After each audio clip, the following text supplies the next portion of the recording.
grasshopper, loathsome insect. Horror, nightmare, martyrizer, and hallucinating folly of Salvador Dali's life.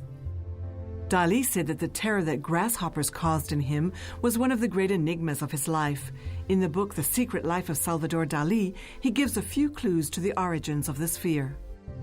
One morning I had caught a very slimy little fish called a slobberer because of this, and only its small head emerged from my hand.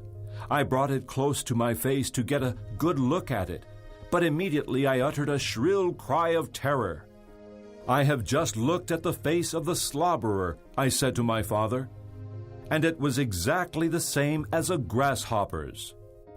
Since I found the association between the two faces, the fishes and the grasshoppers, the latter became a thing of horror to me.